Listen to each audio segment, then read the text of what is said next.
Alhamdulillahilladzi hadana lil Qur'an asyhadu an la ilaha illallah rabbuna rabbus sairil anam wa asyhadu anna Muhammadar Rasulullah sayyidina sallallahu anbiya'i wal mursalin wa ala alihi wa sahbihi ajma'in amma ba'd. Ma'asyiral muslimin, Bapak Ibu yang dirahmati Allah, yang lalu kita sudah menjelaskan tentang wudu, ya. Sudah kita jelaskan rukun-rukunnya, syaratnya, rukunnya sampai baru dua, niat dan membasuh wajah. Kemarin sudah dijelaskan dalam fikih Syafi'i ini yang dimaksud dengan wajah oleh ulama, khususnya ulama Syafi'iyah, adalah dari ujung tumbuhnya rambut sampai dagu, ya. Di sini disebut ujung dahi tumbuh rambut, pangkal tumbuh rambut sampai ujung jenggot dahi. Itu dari sisi panjangnya, lebarnya, pangkal telinga satu sampai telinga yang satu lagi, jadi telinga kiri sama telinga kanan. Ini dimaksud dengan wajah. Nah, ini penjelasan ulama ini dijelaskan wajah ini supaya kita tidak sembrono dalam berwudu, ya, supaya sempurna. Karena dikhawatirkan ketika Allah mengatakan, ya, ayat yang faghsilu wujuhakum, ketika Allah mengatakan basuhlah mukamu, waksuhlah wajahmu, kan begitu. Nah, dikhawatirkan orang basuh wajah suka-suka hati aja, basuh gini-gini selesai. Sementara sininya nggak basah, ininya nggak basah. Nah, itu yang dikhawatirkan oleh ulama, ya. Karena makna wajah itu tidak dijelaskan Allah dalam Quran, tidak dijelaskan Nabi Muhammad secara rinci. Mana batasan wajah? Nah, disitulah pentingnya kita belajar fikih. Nah, ulama nanti yang menjelaskannya, ya. Bapak Ibu yang dirahmati Allah Subhanahu wa taala, itu yang dimaksud dengan wajah. Ambil Syafi'inya aja. Kemudian yang kedua adalah Allah Subhanahu wa taala menyebut rukun yang kedua itu wa aidikum ilal marafiq. Ini kan wa aidiyakum ilal marafiq. Al-Qur'annya begitu. Tangan sampai siku. Nah, ini diatopkan kepada ghas, faghsilu wujuhakum. Tadi kan disebut faghsilu. Faghsilu itu basuh. Basuh itu dibasahi dengan air. Ya, kemudian wa aidiyakum, tangan itu pun dibasuh. Nah, bukan disapu, ya. Dibasuh ilal marafiq, sampai siku. Ya. Kita sama-sama tahu siku itu sampai sini. Ya. Kata ila di sini dalam bahasa Arab, kalau ahli bahasa seperti Sibawayh mengatakan, nah, ketika ditanya, ya, al-marafiq itu tempat bertemunya dua tulang lengan, yaitu lengan atas dan lengan bawah. Ya, dua lengan atas sama bawah di sini bertemu di siku. Nah, ketika ditanya apakah siku itu termasuk bagian yang wajib dibasuh atau tidak, secara bahasa, ahli bahasa dalam bahasa Arab itu salah satunya Sibawayh yang paling terkenal, ya, katakan siku ini masuk. Ketika disebut ilal marafiq, ila di situ sampai siku, siku ketika disebut siku, sikunya masuk, harus dibasahi gitu. Memang dalam hadis dikatakan Nabi SAW diancam hati-hati siku yang tak basah, hati-hati dengan api neraka. Artinya kita wudhu bapak-bapak hati-hati, jangan nggak basah ininya. Kadang-kadang orang gini aja kan, ininya nggak basah. Jadi dibasuh gini, dan diri disebut faghsilu, basuh. Ya. Nah, untuk sempurnanya, karena yang dimaksud dengan tangan, ini jari jemari tangan ini diginiin. Nah, dibasuh juga. Jadi basuh gini terus sampai siku ini. Ini dibasuh ya. Sunnahnya 3 kali. Cuma Nabi dulu dia kalau wudhu pakai air segini aja. Jadi yang segini itu dihemat itu, diginiin semua. Kita kan susah, apalagi kita banyak air pakai keran kan. Nah, kalau zaman Nabi susah air, kemudian mereka wudhu itu sederhana sekali kan. Paling 1 botol ini atau 1 botol besar dikit gitu kan. Nah, itu pula kelebihan Nabi dan sahabat. Dan itu memang diajarkan Nabi berhemat tentang air. Tidak boleh boros menggunakan air.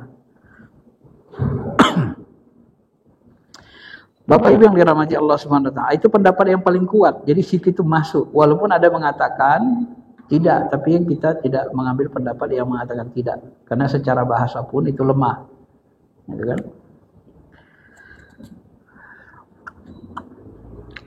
Ini seperti kadang-kadang ilah itu juga diartikan ma'a. Misalnya firman Allah, man ansori ilallah, siapa yang menolongku ma'allah, beserta Allah, bersama Allah. Ilah itu bisa diartikan ma'a. Jadi ma'a itu diikut sertakan dia. Itu sebagai penguat. Dalam buku ini disebut demikian. Jadi ma'a itu bisa berarti arti musyahabah, penyertaan, ya, disertai, serta siku masuk. Nah, hadis yang diriwayatkan dari Jabir radhiyallahu dia berkata, "Ra'aitu Rasulullah yudirul ma'alal marafiq." Nah, ini salah satu dalilnya. Aku melihat Rasulullah SAW, kata Jabir, beliau mengalirkan air, memutar-mutar air, yudiru al-ma'alal marafiq. Putar-putar airnya gitu, basah ya, Pak. Nah, diputar-putar gitu kan, biar basah. Memastikan. Ada memang hadis satu mengatakan dalam wudhu ini ada namanya setan. Lupa saya nama setan ini. Ya. Setan ini khusus mengganggu kita berwudhu. Nanti kalau bapak rasa-rasakan, nanti dia sering ganggu. Udah basah nggak ini ya? Gitu. Udah terasa itu. Kayaknya belum basah ini. Ini kita rasa jasmani itu diganggu sama setan itu. Dibuatnya kita ragu. Ya. Kaki kita juga begitu. Nah, itu ada setan yang mengganggu saat orang wudhu. Karena memang harus disempurnakan, Pak, supaya semua rukun-rukun itu basah dia. Ya. Kalau tidak basah rukun-rukunnya, maka itu sering diancam Nabi dengan neraka. Bagian yang tak basah itu menjadi sesuatu yang dibakar di neraka. Karena ada hukuman neraka begitulah, makanya nanti ulama fikih menjadikannya sebagai rukun, sesuatu yang wajib. Rukun itu unsur pokok. Ya, kalau dalam bahasa Indonesia unsur pokok. Kalau rukun salah satu rusak, nah, unsur pokoknya rusak, maka dia roboh. Nah, maka di rukun Islam disebut rukun Islam. Islam itu ada rukunnya, unsur pokoknya. Salah satu rukun Islam itu hilang, maka dia rusak keislaman kita. Itu bahasa fikihnya begitu. Kalau bangunan ini unsur pokoknya itu tiang 4 ini. Kalau salah satu rusak tiangnya, rukunnya, maka dia rusak. Maka dari sini nanti ulama meneliti bagian-bagian mana yang merupakan rukun wudhu itu ya. Nah, kemarin sudah kita sebut berdasarkan Quran dia ada 4, ditambah dengan hadis menurut Syafi'i dia menjadi 6, ditambah dengan niat dan tertib. Tertib itu berurutan. Ya, dari niat, waktu kita gini atau waktu basuh muka niat, kemudian tangan sampai siku, putar-putar ya, kemudian sebahagian untuk kepala nanti disebut mas. Kalau yang lain kan dia waghsilu, basuhlah. Nah. Bapak Ibu yang dirahmati Allah Subhanahu wa taala. Nah. Kemudian rukun yang ketiga, niat, wajah, tangan sampai siku. Yang keempat jadinya ya. Rukun yang keempat apa? Rukun yang keempat adalah wamsahu biru'usikum. Nah, sebelum masuk rukun keempat ini ada sedikit tambahan bahwa sebahagian ulama seperti Abu Hurairah dia menyukai melebihkan. Ya. Misalnya kan diwajibkan sampai siku, kadang-kadang dia lebihkan sampai sini gitu, sampai kiaknya. Nah, dengan harapannya apa?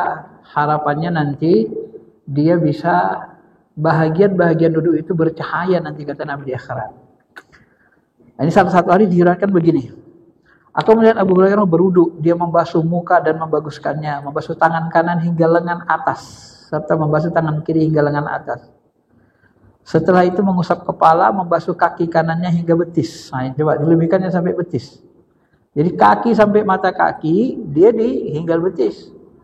Membasuh kaki kirinya hingga betis. Lebihkan sampai betis, Pak. Tidak sampai mata kaki. Mata kaki itu ukuran minimalisnya, ya. Kemudian berkata, seperti inilah aku melihat Rasulullah SAW berwudu. Abu Hurairah berkata, Rasulullah SAW kemudian berkata, kalian akan bersinar pada hari kiamat disebabkan karena bekas wudu. Ini bahasa Rasul. Ghurram muhajjalina min asari wudu. Inna ummati ya'tuna yaumal qiyamah ghurram muhajjalina min asari wudu. Nah, ini bahasanya. Sesungguhnya umatku nanti datang hari kiamat bercahaya disebabkan bekas-bekas wudu yang mereka punya. Nah, jadi beliau dilebihkannya itu supaya bercahaya gitu ya. Ini Abu Hurairah. Cuma sebagian ulama memakai hadis ini, paman zada faqad ta'adda wa zalama. Siapa yang menambah-nambah maka dia melampaui batas buat jalim. Ya, kemungkinan ini mungkin tidak dalam konteks wudu kan. Ya, tapi begitulah ulama. Kadang konteks hadis ini tidak dalam konteks wudu dibawa ke wudu. Gitu. Nah, ini pendapat. Ya, ini perbedaannya. Maka di sini ya kita tidak boleh saling menyesatkan karena ini pur'iyah gitu kan. Karena yang pokok itu sudah jelas mata sampai mata kaki. Kalau mau ditambah sampai sampai betis seperti Abu Hurairah, ya kita yakin karena Abu Hurairah mencontohkannya dan dia mengatakan dari Nabi, silakan diamalkan. Tapi bagi kita mungkin yang memahami pendapat ulama ini berdasarkan hadis ini, paman zada, siapa yang nambah-nambah faqad ta'adda, maka dia melampaui batas buat jalim. Nah, kalau bapak takut nambah-nambah seperti Abu Hurairah menambah, ya enggak usah diamalkan. Yang penting sampai sikunya udah selesai gitu. Sisanya itu pur'iyah. Pur'iyah itu khilafiyah, berbeda pendapat ulama, kita boleh milih. Jangan kayak sebagian masyarakat kita, asal ibadah madu, asal beda sedikit, beda sesat. Tidak ada itu sesat. Kalau puruk-puruk gitu khilafiyah, tidak bisa disesatkan. Karena masing-masing dia punya dalil gitu ya. Yang jelas qot'inya sudah jelas, kaki sampai mata kaki. Nah, itu yang penting. Ya. Penting mata kakinya sampai. Mau dilebihkan sampai betis silahkan. Nah, seperti Abu Hurairah, kalau kita takut nambah-nambah, udah nggak usah tambah, nggak ada masalah. Nah, ini namanya fur'iyah, perbedaan ulama. Begitulah fikih menjelaskannya. Jadi kita nggak usah saling menyesat-nyesatkan dalam hal puru itu.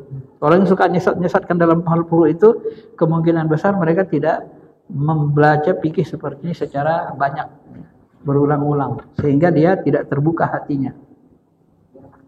Ma'asyiral muslimin, bapak-bapak, ibu-ibu yang dirahmati Allah Subhanahu wa taala. Kemudian wa amsahu bi urusikum. Kalau yang tadi disebut paghsilu itu basuh. Ghasala itu mandi. Jadi memandi, membasuh. Kalau yang ini wamsahu itu arti Indonesianya menyapu. Secara tekstual sebenarnya kan beda kan antara membasuh dengan menyapu. Kalau nyapu kan gini aja. Maka wamsahu biru usikum, nyapu gini. Cuman Imam Malikiyah dia gini kan, di apa semua kena gitu ya. Kalau Syafi'iyah gini aja, udah cukup sebagian. Karena di sini zaidah, tambahan untuk mengatakan mimba sebahagian, ya, membasuh sebahagian kepalamu. Imam Malik menyebut kalau Imam Malik dia seluruh rambut, seluruh kepala ya. Kalau Syafi'iyah separuh, sebahagian aja. Tidak mesti setengah, yang penting ada. Sepertiga juga nggak apa-apa. Ya. Yang dimaksud dengan ayat ini bukan mengusap seluruh kepala, sebab ada sebuah hadis diberitakan dari Al-Mughirah, sahabat Al-Mughirah, bahwa Rasulullah SAW pernah berwudu dan mengusap ubun-ubunnya serta sorban dan kedua muzahnya, semacam sepatu tinggi. Dan Nabi pernah gini aja, ambilnya rambutnya gitu kan, colok sama sorbannya. Jadi Nabi pernah tidak membasuh seluruhnya. Di situlah makanya nanti ulama Syafi'iyah menyebut tidak dibasuh seluruhnya. Ya. Agak berbeda dengan Imam Malik, mereka mengatakan itu seluruhnya, menyapu seluruhnya. Kalau kita pakai mazhab Syafi'i berdasarkan hadis tadi ya. Ini hadis riwayat Muslim dalilnya dari Al-Mughirah. Oleh karena itu yang menjadi kewajiban dalam wudu ialah apa saja yang boleh disebut mashi. Mashi itu menyapu. Walaupun hanya sebahagian dari sehelai rambut atau sekedar tempat rambut dari kulit kepala. Sedikit gini pun boleh aja. Ini ringan Imam Syafi'i. Syafi'iyah ringan. Yang penting rambutnya ada yang kena. Ya. Tetapi yang disiram itu, yang dibasuh haruslah rambut yang tidak keluar dari batas kepalanya. Seandainya orang tersebut memanjangkan rambutnya karena keriting. Menurut qaul yang sahih, pendapat yang sahih, tidak mengapa andai kata rambut yang dipanjangkan itu melewati batas kepala. Ini pendapat lain. Ini puruk-puruk iyahnya ya. Imam Nawawi di dalam tambahannya pada kitab Raudhah mengatakan mengusap kepala tidak semestinya menggunakan tangan. Akan tetapi boleh menggunakan kayu dan sobekan kain dan lain-lain. Nah itu pula tidak masih pakai tangan. Nah, apalagi kalau tangan kita sakit, boleh pakai kain gini kan, kepala kita boleh. Imam Nawawi menambahkan saja. Ya. Ya. Nah ini dalil di mana Nabi tadi sudah dijelaskan hadis Sahih Muslim. Ya, ini dalil di mana Nabi berwudu mengusap ubun-ubunnya. Jadi enggak semua. Ubun-ubunnya, sorban dan sepasang khuf, alas kaki dari kulit. Ya. Nah, ada yang ulama mengatakan, Nabi menyapu ubun-ubunnya itu ya karena sedang uzur. Uzur itu Pak ada halangan. Misalnya sesuatu menjadi penghalang gitu atau menyusahkan gitu ya. Uzur syar'i. Kalau dalam kehidupan kita sehari, misalnya kita luka gitu ya, nggak boleh kena air, kaki kita luka. Itu uzur syar'i, tidak usah disiram, disapu saja. Nah, disapu saja. Itu kan pakai perban dia kan, diniatkan saja Pak. Perban itu disapu tanpa air, diginiin aja lah, pakai tangan. Itu namanya uzur syar'i ya. Nah, ini yang dipilih oleh Al-Qurtubi. Imam Malik, mazhab Malikiyah menyapu seluruh kepala. Nah, kita nggak pakai ini ya. Sebahagian, karena ada dalilnya dari Sahih Muslim tadi. Ini hanya sebagai wawasan saja, supaya nanti kalau kita melihat orang menyapu di Mekah, nyapu sebagian seluruh kepalanya, kita nggak ngerasa aneh kan? Orang bilang, wah hebat ini kita. Oh itu mengikuti pendapat Imam Malik berdasarkan hadis yang lain, nah, gitu aja udah kan. Nah inilah dia, kedua tangannya dari depan ke belakang, lalu kembali lagi ke depan. Jadi mengusap kepalanya dengan kedua tangannya, ini kan, ke belakang, kemudian ke depan lagi. Ini hadis Sahih Bukhari Muslim. Hadis ini yang dipakai oleh Imam Malik dan pengikutnya. Ya. Bapak-bapak, ibu-ibu yang dirahmati Allah Subhanahu Wa Taala, itu rukun yang keempat. Kemudian Syekh Abu Suja mengatakan rukun yang kelima. Wal khamis ghuslur rijlaini ma'al ka'bain. Yang kelima membasuh kaki ma'al ka'bain sampai mata kaki.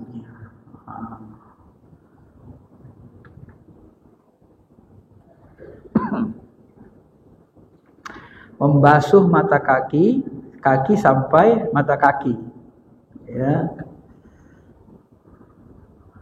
Ini sunnahnya telinga. Ini kita ambil. Ini ayatnya. Wa arjulakum ilal ka'bain.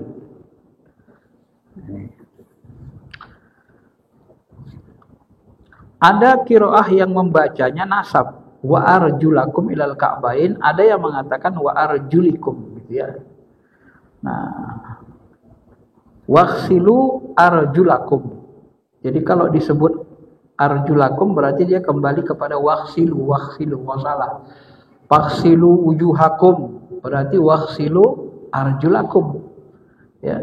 Tapi kalau dibaca dia wa arjulikum, dia kembali ke wamsahu birusikum wa arjulikum. Ada yang mengatakan jalan. Ya. Maka dia dibasuh. Ada yang mengatakan disapu. Imam Nawawi dalam Syarah Muslim mengatakan para ulama sudah sepakat mengenai apa yang dimaksud dengan kedua mata kaki, yaitu dua tulang yang tampak menonjol di atas betis. Dua tulang yang menonjol, tampak menonjol di atas, di antara betis dan telapak kaki. Mana itu, Pak? Ini maaf nih ya. Kita ini sering memahami mata kaki itu kan ini sering, Pak. Mohon maaf nih. Ini kan? Iya kan? Nah, kalau Imam Syafi'i mengatakan mata kaki itu ini. Jadi tulang yang menonjol di antara kaki dan betis. Betis kan ini. Jadi ini mata kaki. Jadi kaki sampai kemari. Ini kan ujung dari ujung ke ujung gitu maksudnya. Mata kaki. Warjulakum ilal ka'bain. Nah, kalau kita kan sering ini mata kaki kan. Ini kan bukan di ujung.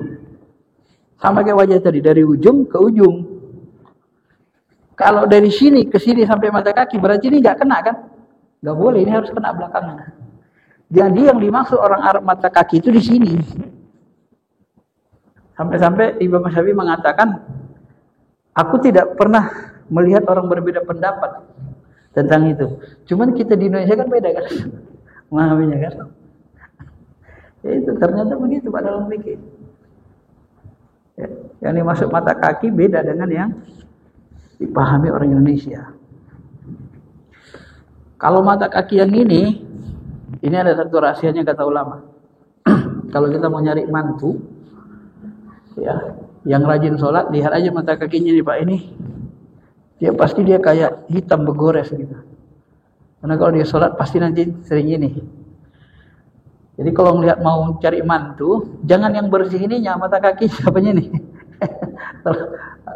Yang mata kaki Indonesia lah, bersih Indonesia. Kalau kelihatan bersih, itu malah sholat tuh Pak. Karena jarang duduk tawarruk namanya kan. Kalau rajin sholat dia kelihatan. Begitu. Jadi ada model-model kajian kulit, kajian fisik, mana perempuan yang subur, mana laki-laki yang rajin sholat. Nah, itu jadi di bab tertentu dibahas lama. Rahasia-rahasianya dalam fikih. Nah, ini ada ancaman yang mengatakan ya, dua mata kaki yang tidak terbasuh itu diancam wailul lil aqabi minan nari marrataini aw salasa. Celakalah kata Nabi bagi tumit-tumit yang tidak basah yang akan masuk neraka. Ini di Sahih Bukhari. Disebut Nabi sampai 2-3 kali. Nah, artinya ketika kita nyiram sampai ujung mata kaki ini ya. Jangan sampai tidak basah gitu ya. Tidak boleh sepele kita pada yang rukun-rukun. Maka ulama itu kan lihat tuh. Wailu berarti celaka, masuk neraka wir. Kalau ada konteks-konteks hadis begini berarti ini keras, ada hukumannya, berarti wajib. Tapi kalau nggak ada hukumannya, nggak keras Nabi, berarti dia nawafil sunnah. Tinggalkan nggak dosa. Ya. Tapi kalau udah ada ancaman neraka itu tanda wajib itu Pak. Itu ciri-ciri wajib, ciri-ciri rukun dalam ibadah mahdoh. Makanya ulama fikih itu dia teliti gitu, dia runtunkan mana yang harus wajib kita ikuti, mana yang boleh ditinggalkan atau anjuran saja.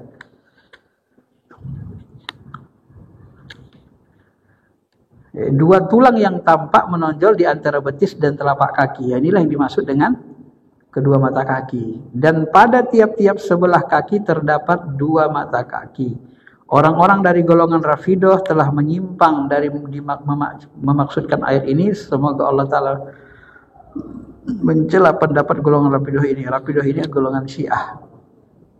Mereka mengatakan pada setiap sebelah kaki terdapat hanya satu mata kaki, yaitu tulang yang terdapat pada punggung telapak kaki. Demikian ini telah diberitakan dari Muhammad bin Hasan, akan tetapi ini tidak benar. Hujjah yang digunakan para ulama menetapkan bahwa pada setiap mata kaki terdapat dua mata kaki. Jadi setiap mata kaki ada dua mata kakinya. Jadi kalau dua berarti yang ini tonjol ini termasuk juga mata kaki gitu ya. Maksudkan. Tapi yang dimasukkan tadi ini antara ini ya. Kaki kanan dengan kaki kiri. Dalam hadis disebutkan ya, bahwa setiap sebelah mata kaki terdapat dua mata kaki. Dalam hadis disebutkan faghsala rijlahul yumna ilal ka'bain. Lalu beliau membasuh kakinya yang kanan hingga kedua mata kaki. Kedua mata kaki, dan begitu juga beliau membasuh kakinya yang kiri. Jadi dua mata kaki tulangnya ini berarti.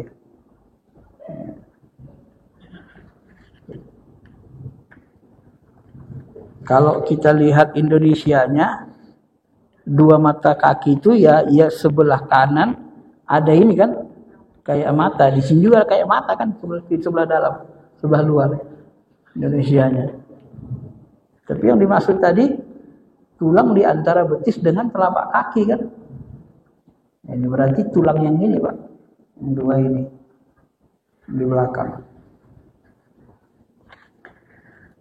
Jadi hadis ini telah menetapkan dua mata kaki pada setiap kaki. Aku hendak katakan hadisnya An-Nu'man bin Bashir sudah jelas mengandung arti bahwa setiap kaki terdapat dua mata kaki.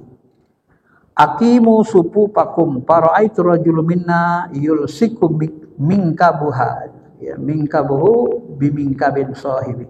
Rapikan barisanmu, lalu aku melihat setiap orang di antara kita merapatkan bahunya pada bahu temannya dan merapatkan mata kakinya pada mata kaki temannya. Dari sinilah nanti muncul ya seolah-olah mata kaki itu ini kembali lagi dia Pak, karena yang dirapatkan kan.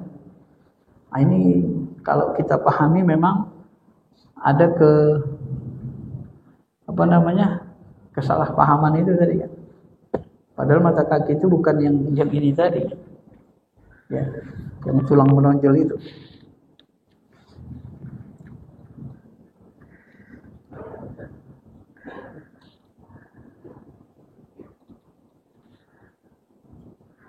Sudah maklum bahwa yang dimaksud hadis tersebut ialah mata kaki yang berupa tulang persendian kaki dan tidak cocok. Kalau mata kaki di situ adalah mata kaki yang terdapat pada punggung telapak kaki. Wallahu a'lam. Nah, ini juga perbedaan jadinya kan. Nah, ini yang termasuk mendapat mata kaki bukan punggung. Kalau Imam Syafi'i tadi dengan Nawawi, mereka mengatakan yang di punggung itu yang mata kaki ya. Nih. Ma'asyiral muslimin, Bapak Ibu yang dirahmati Allah Subhanahu wa taala. Wahab Juhaili mengatakan, keterangan yang menyebutkan bahwa kata arjulakum dibaca dengan arjulikum merupakan bacaan yang ganjil yang bertentangan dengan maksud jahil. Ini tadi pembahasan cara bacanya. Jadi lebih kepada wa arjulakum wa fakhshilu. Nah, kalau Imam Ali Bapak Ibu yang dirahmati Allah, beliau lebih cenderung mengatakan tertib itu tidak masuk. Tadi kan kita jelaskan rukun wudhu itu niat, membasuh muka, kemudian tangan sampai siku, kemudian sebagian kepala, kemudian kaki sampai mata kaki, tertib. Berarti ada 6 kan? Ini Syafi'i 6 yang wajib.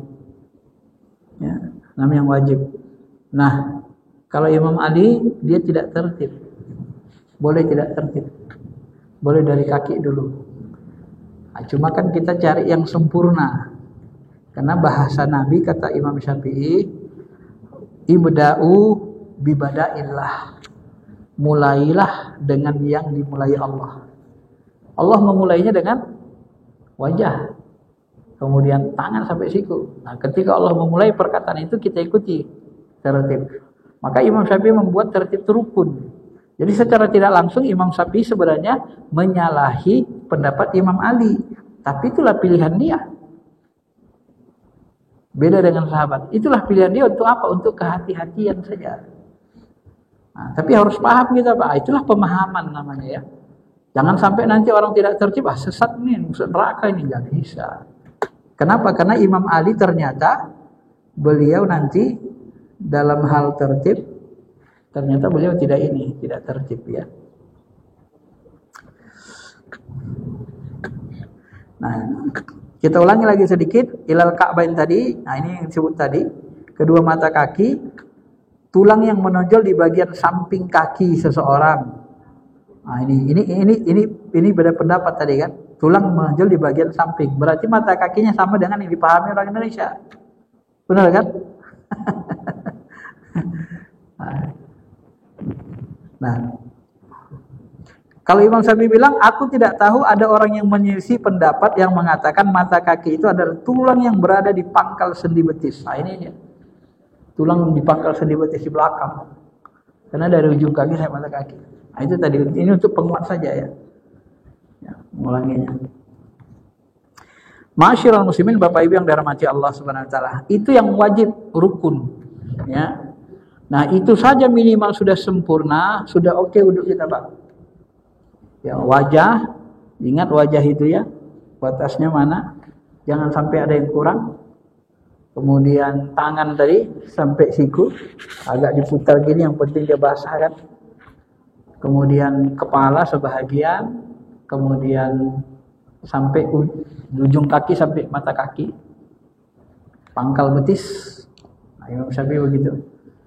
Karena biasanya memang dari ujung ke ujung, Pak kan, kayak ujung kuku ini, tangan sampai siku, kan gitu.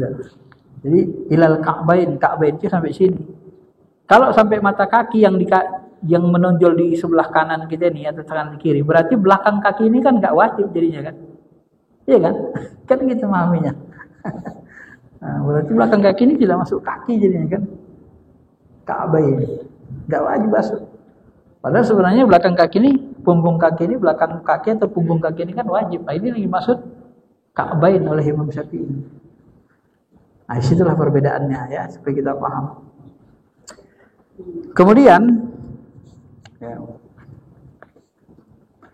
yang terakhir tertib tadi sudah kita sebut tertib. Tertib itu ya tadi sudah sebut, itu tertib wajib dalam Imam mazhab Syafi'i, walaupun ada sebagian sahabat seperti Imam Ali tidak mewajibkan tertib. Kemudian Bapak Ibu yang dirahmati Allah, itu rukun. Rukun itu sesuatu yang pokok, rukun itu sesuatu yang wajib, rukun itu unsur utama, unsur pokok. Kalau ditinggal salah satunya, maka wudhu kita batal. Kalau Bapak tak berniat, batal. Tak membasuh mata kaki, batal. Ya. Pokoknya salah satu tinggal batal. Tak tertib, batal dalam mazhab Syafi'i. Nah. Kemudian yang mana yang tidak rukun, yang boleh ditinggal, bagus diamalkan, inilah yang disebut dengan anjuran. Atau bahasa lainnya nadab, atau bahasa lainnya abdul, lebih utama. Bahasa lainnya sunnah, ditinggalkan tidak dosa, dikerjakan berpahala. Maka nanti disinilah nanti perbedaan antara sunnah dalam hadis dengan sunnah dalam fikih. Kalau sunnah dalam fikih ditinggalkan tak berdosa kita, namanya sunnah. Ya sunnah itu dikerjakan berpahala, ditinggalkan tidak yang dosa itu wajib. Nah, kalau sunnah tidak. Maka orang yang belajar hadis tak belajar fikih nanti cenderung ya namanya enggak belajar fikih, Pak. Sunnah itu dianggapnya seperti wajib semua. Di situ kekeliruannya. Padahal fikih sunnah itu anjuran. Pokoknya anjuran. Bisa namanya tatawwu, kadang disebut Allah tatawwu, kadang nafilah, nawafil. Kadang disebut dengan sunnah, sering disebut dengan nadab. An-nadab mustahab. Mustahab itu berasal dari kata hub, disukai, dicintai gitu ya. Lawannya nanti karohah, makruh, dibenci. Nah, sunnahnya yang pertama adalah ini sunnah-sunnahnya dalam mazhab Syafi'i juga ya. Yang pertama adalah at-tasmiyah, baca bismillah. Bismillahirrahmanirrahim. Dulu tadi kan sunnahnya. Baca bismillah. Ya. Ini berdasarkan hadis riwayat Baihaqi di mana kata Nabi SAW, hendaklah kamu berwudu dengan menyebut nama Allah. Sebut yang baik selalu dimulai Nabi dengan bismillah.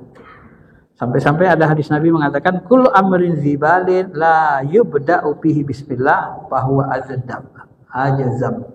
Segala sesuatu urusan yang penting kalau tidak dimulai dengan bismillah, sama seperti hewan yang diserang penyakit lepra, artinya buntung ekornya, tak sempurna.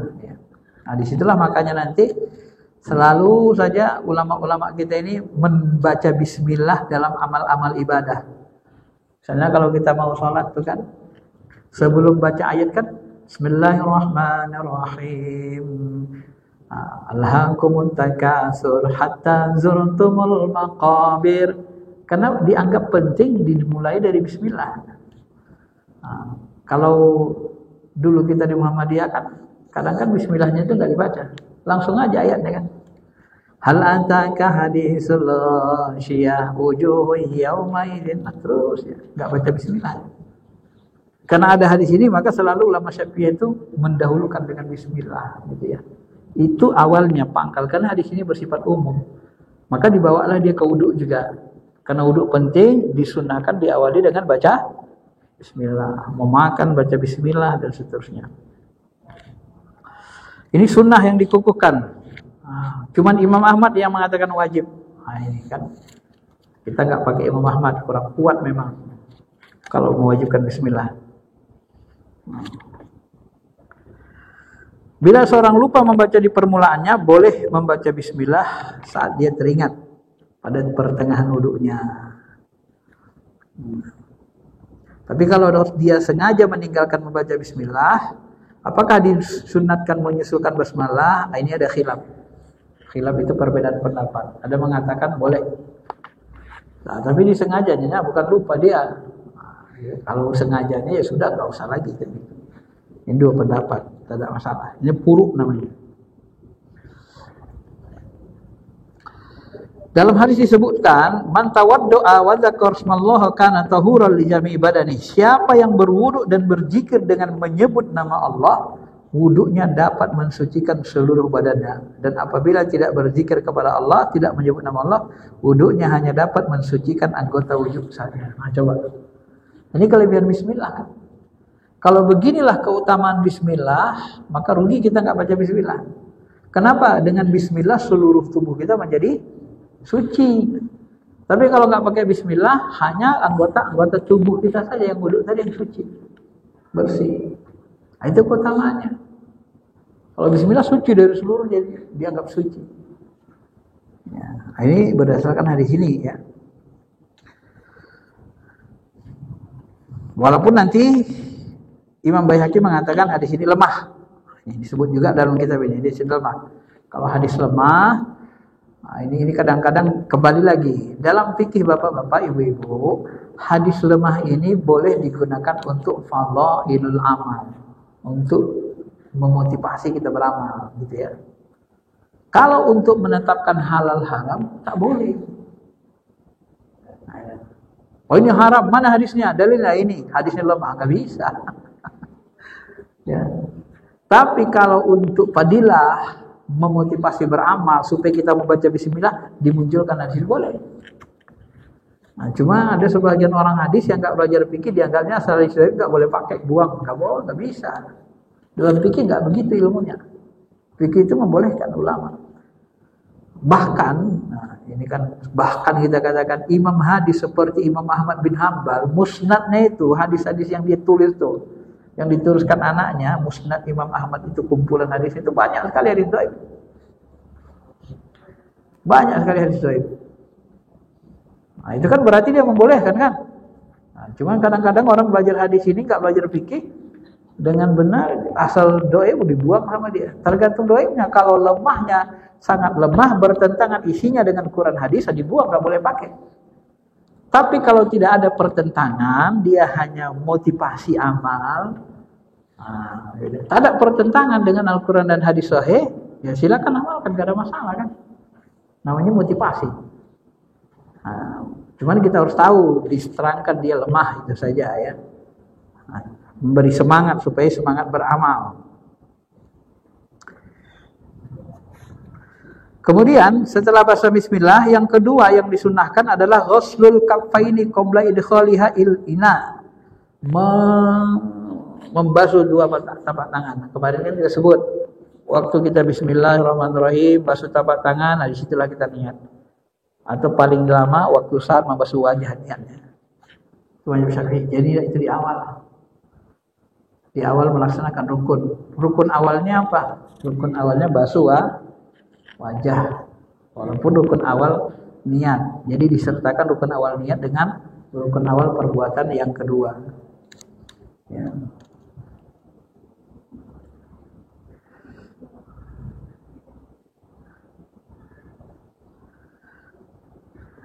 Basuh tangan sebelum basuh muka. Lagi tempatnya basuh tangan ini sebelum kita membasuh muka gitu ya. Udah tak terasa udah 40 menit ya. Ada yang mau tanya Pak? Ya sampai situ saja dulu. Jadi rukunnya sudah selesai. Ini tinggal sunnah-sunnahnya aja. Sunnah-sunnahnya anjuran. Ada Bapak Ibu yang mau tanya?